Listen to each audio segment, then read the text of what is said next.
Hello, I'm Susan Dunlop, and welcome to episode 32 of Coffee and Contemplation with Susan. I'm a life and business coach here in Noosa on the Sunshine Coast, Queensland, Australia. And I started this podcast for the purpose of people sharing story, real authentic people who are doing amazing things. And I think sometimes you've got no idea who you're actually living next to. So getting these people to come forward, share their story, showing some vulnerable human side, the darkness and the light that results from life experiences, some successes and lessons learnt, and giving their insights and hope and a smile to the people listening into the podcast. It's being listened to in 8 countries and has now close to 1,600 listens, I saw this morning. So that's pretty exciting. Today's guest was referred to me by one of my earliest guests, Ray, of episode 3.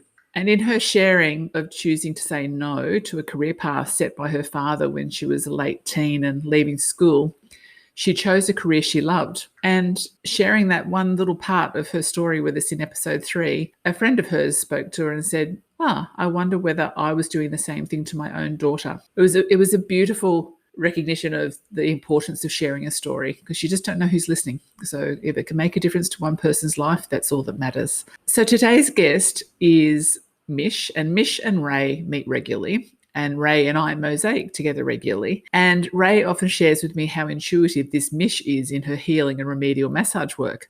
She keeps referring me to go and get a massage with her. So I thought, Mish has to come on the podcast. I want to hear more. At the same time I was thinking that, Ray told me that she was going to a book launch on the Saturday of Mish's book, Truth Seeker. That was just a few weeks ago. So that's all that synchronicity again of, people aligning at the right time.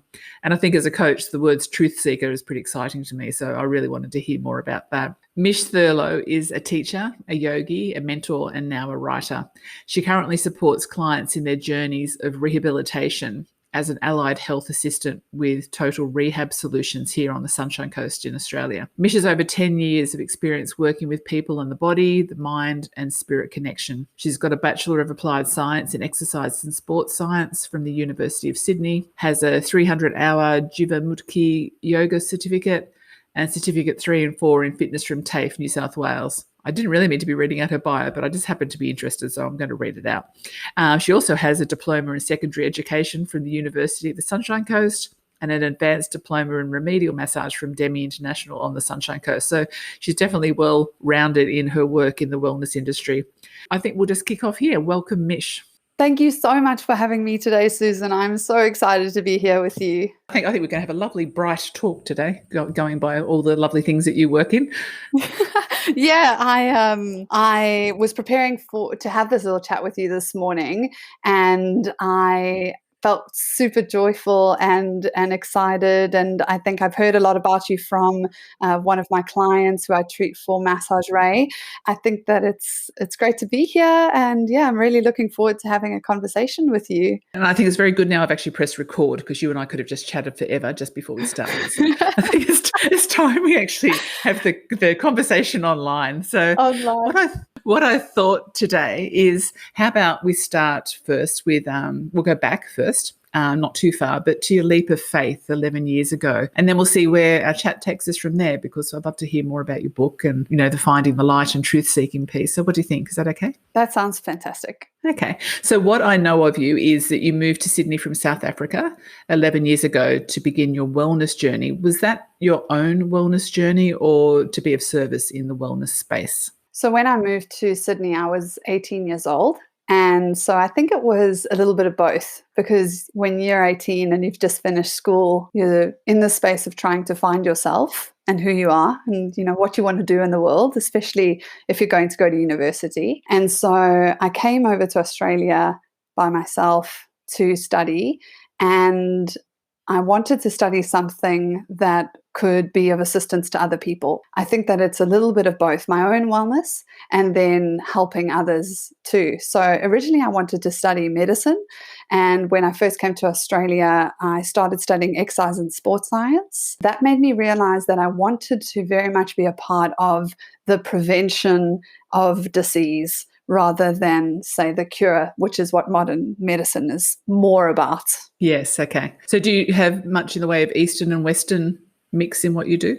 Yeah, a little bit, more so from the yoga practice that I've studied as well, and then a little bit from the Ayurvedic side of my massage course that I did, and then just my own interests. I sort of weave it into the modern sort of exercise and sport science, and then remedial massage. I like to think there's this beautiful like combination of East and West, North and South.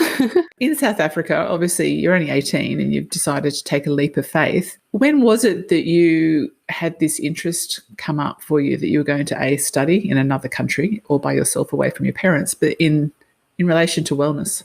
So when I was growing up, it was always going to be a plan for my parents to sort of support me in my journey to Australia, because my mom was actually born in Adelaide. So she's Australian and she moved to South Africa when she was 3 years old and met my dad there. And, my brother and I grew up there. But when we were born, my mum applied for Australian citizenship for us.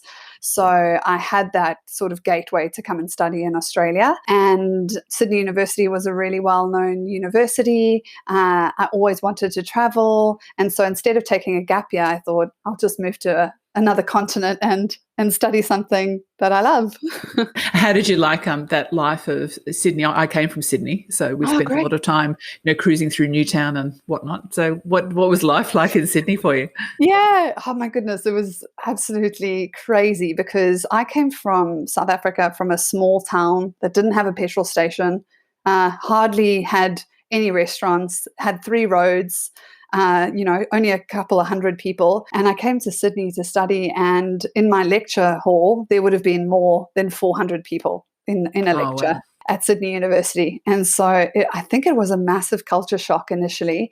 Through my first couple of years, I believe, now reflecting on it, that I was actually quite depressed because I had been away from my family. And so initially, when I was so young, as you do, you try and meet people and make friends. And I got into like a lot of drinking. I drank almost every day just to try and meet people. And I would go home, which was lovely. And I'd speak to my mum every day on Skype, which was a blessing. But yeah, my hair fell out, and I sort of got really, really caught up and lost until I started practicing yoga in 2012. And that really brought me back to myself and helped me find the path that I was seeking. And was that in Sydney that you did the yoga? In Newtown, yeah. I was it? Yeah. Okay. Yeah, so Jivamukti Yoga was a studio in the back alleys of Newtown. Very alternative, especially back then. All vegan teachers and students, and practicing yoga, this ancient Hindu basically tradition, singing Sanskrit, singing to harmonium, and just completely out there. But I went by chance. As you and I are sitting here, just from a sequence of events of serendipity, the same thing happened for my yoga practice. So one of my best friends I was living with at the time, she said, "Oh, do you want to come to this yoga class with me?" And I thought, "Oh yeah," I was doing Brazilian Jiu-Jitsu and kickboxing at the time. So it's a martial arts discipline. And then, so I went to a class with her and I never stopped going. Jivamukti Yoga was founded by Sharon Gannon and David Life in America, in New York.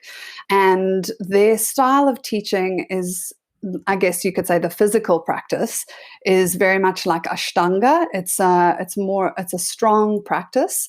But the thing I love the most about it, and something that I've not found in the way that modern day yoga teachers teach, is that you have these 5 tenets in the Jivamukti Yoga practice.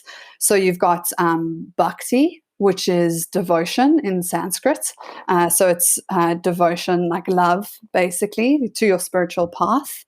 You've got ahimsa, which is non-harming, which is, your diet, being kind and compassionate to all living beings. You've got nada, which is sound yoga, or the yoga of sound, which is singing and repeating mantras, which are affirmations. You've got dhyana, which is meditation or focus. And then you've got the scripture, which is, all of the ancient yogic texts that are really a really practical way on how to live our lives. It's how you choose to live your life, really. Do you teach this yoga on the Sunshine Coast? So I trained to teach Jivamukti yoga in India in 2015 because of the other jobs that I'm doing at the moment, and also just finished writing my book. I haven't currently been teaching, but it is something that I would always like to go back to. I can imagine so many people would like that. I know people are right now, I think because of COVID even, just trying to find a better balance and even just being able to attend your usual yoga class is hard because Yeah. of, numbers of people. And so it's just, it's just that shift in that peaceful space. Some people haven't got that, but if they can get a more of a holistic peaceful space, I think you'd be on a winner. For sure. Yeah, definitely. It's maybe in the pipeline, to be able to open up a wellness center where I can do massage and I can teach yoga and we can, talk about nutrition and compassionate living. It would be a dream of mine. Oh, amazing then. So it's interesting how that was just the serendipity that you actually managed to have a person that was at the uni with you that led you to that. And this is your bigger, brighter life now that you're rolling out as a book writer and everything. I know. It's wonderful, really. Hey, and what I thought we might do is we'll talk because I am really keen to hear about your book about truth seeking. So the book is called Truth Seeker. What led you to write a book about truth seeking and finding your light? Truth Seeker, Finding the Light That Colors Your Life, is very much has a foundation in the yoga practice because it changed my life. I reckon it saved my life because when I started practicing yoga, I really felt so lost. Like I said, I was drinking and I just had no sense of self or direction. I was in Australia, I was studying, I was, trying to do all these different things and didn't really know what I was here for.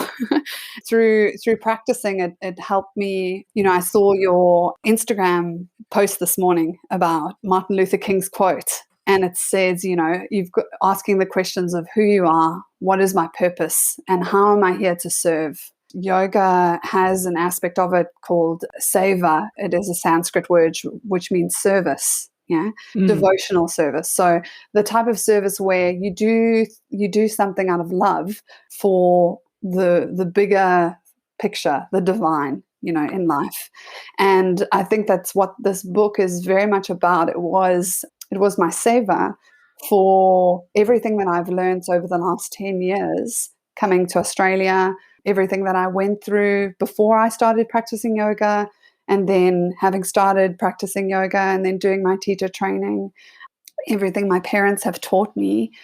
I wanted to be able to almost not let that knowledge go to waste, kind of thing.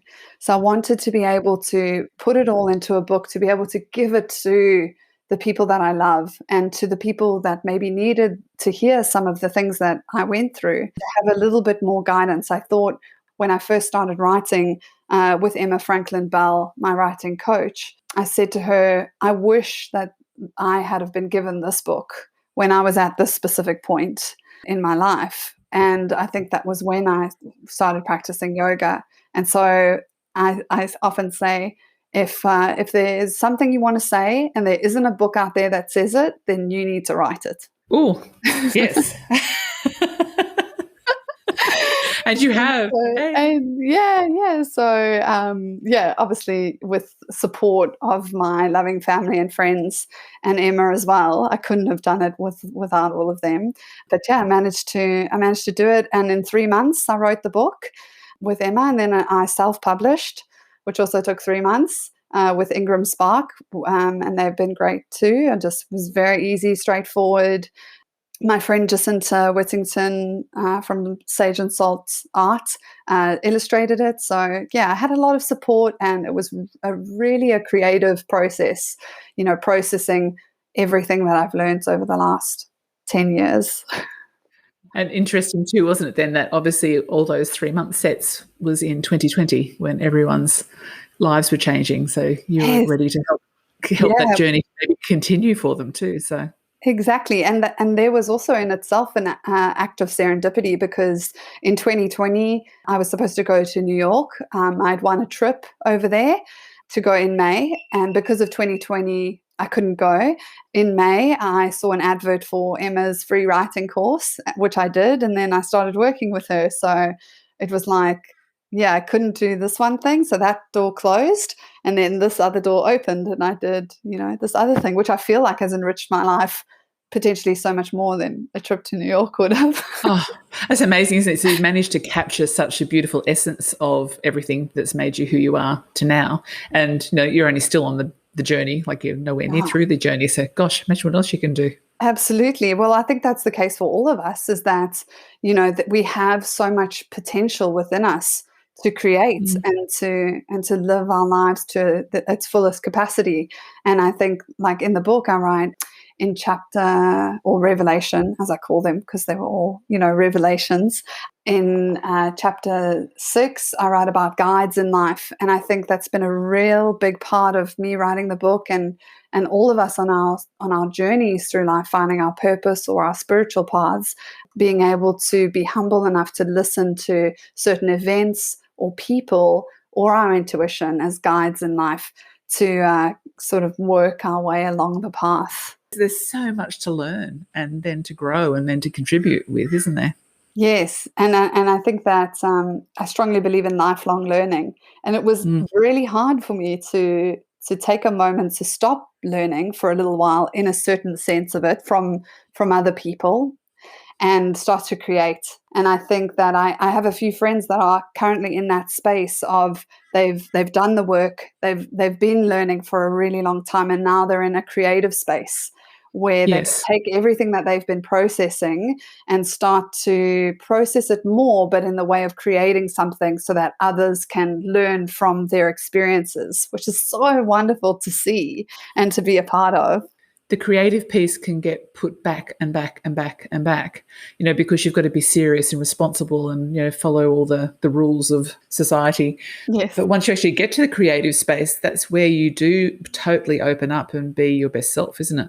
Yes, yeah. And your truest self, I think, which is something I learned through writing the book, is that, it's often thrown around. You've got to, be the best version of yourself. I think that it's important for us to acknowledge we need to be the truest version of ourselves. You've got to acknowledge all sides of yourself, because, we were spiritual beings having this human experience. And in this human experience, it's got, the positive and the negative, and nothing is really good and bad. It just depends on how you perceive it because of your experiences, which is something, we learn in the yoga practice as well, which I write about in the book, is that it's really about your perception in life and how you go about reacting to certain things in life.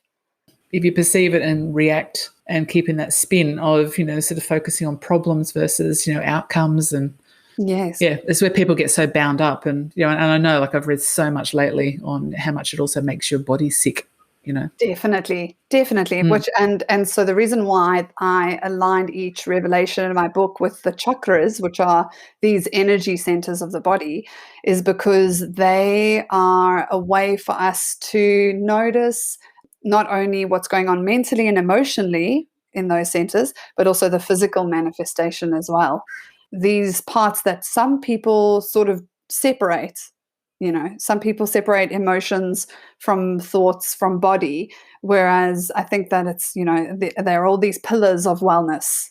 I listened to a podcast recently. Brene Brown had interviewed these two lovely ladies, and they were talking about this emotional tunnel and how to work through the tunnel and then come out the other side, and to be able to do things to deal with the stressors. As you know, my grandfather passed away from COVID on the 12th, and we were able to be a part of his funeral because, I would obviously be there if I could in South Africa, but because of Zoom, there were over 100 people that were able to attend from all over the world that he, knew, his family in Adelaide, in New Zealand, in Holland, in the US, and it was amazing to see all of these people on the Zoom at this beautiful service for celebrating my grandfather's life. I was so grateful in that moment for us to have had, Zoom.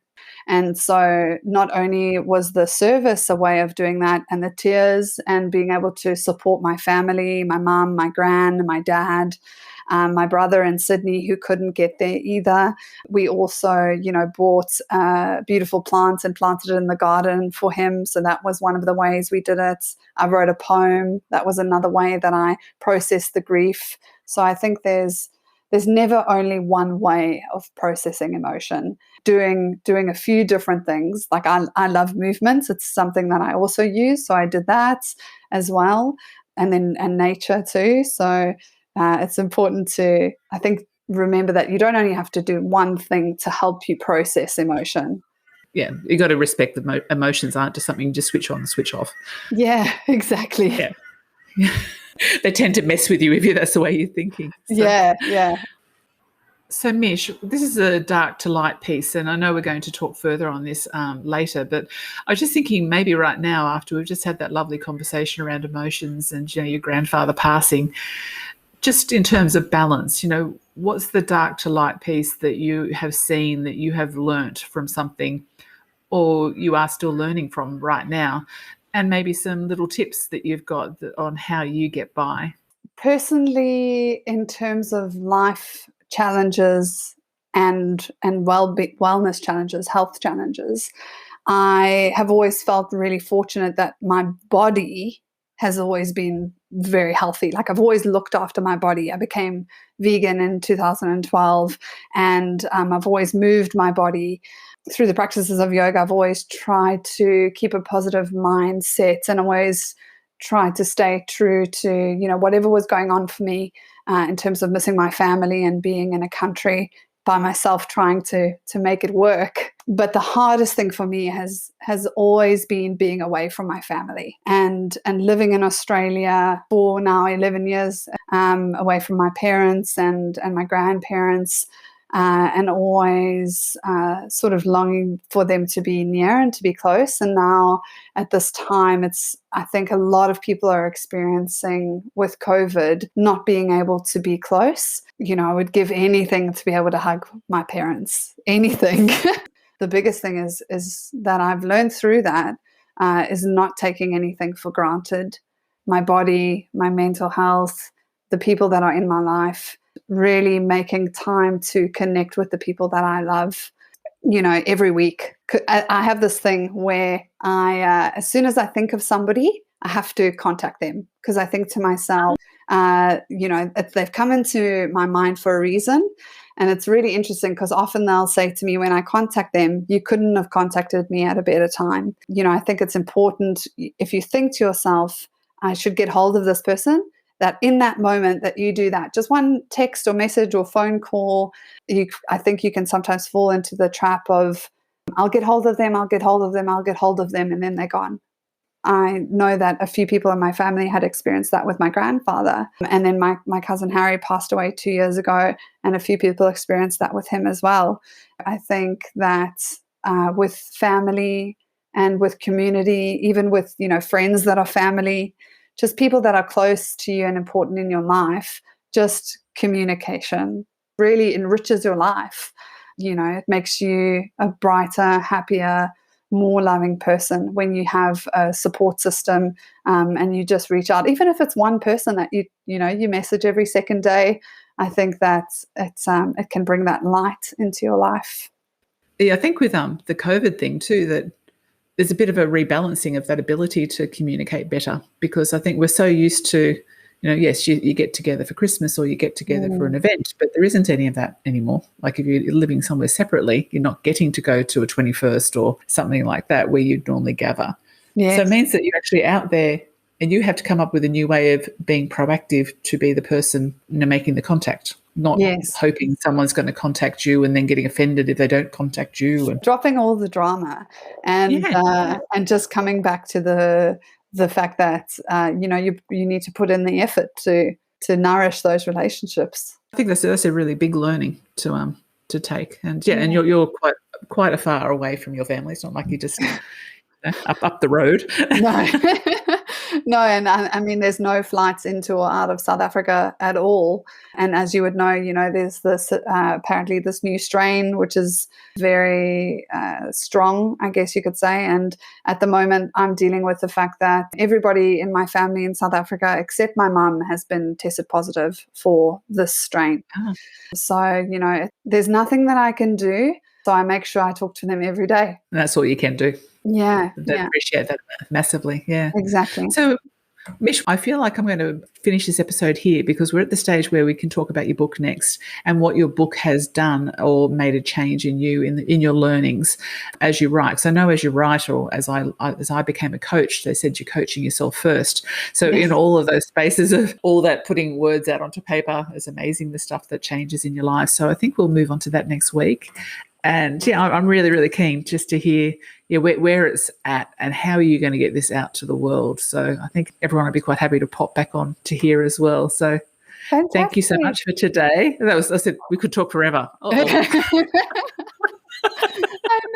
know. It's been absolutely wonderful talking with you, Susan. Like, I only sort of met you officially today, but I feel like I've known you forever. And it's a wonderful feeling, like souls. I think so. With Ray connecting the dots in between somehow. But yeah, which is fantastic. Thank you, Ray, if you're listening. Thank you so much. She will be. Okay, well, thank you so much. And we'll get back next week. Awesome. Thank you so much, Susan.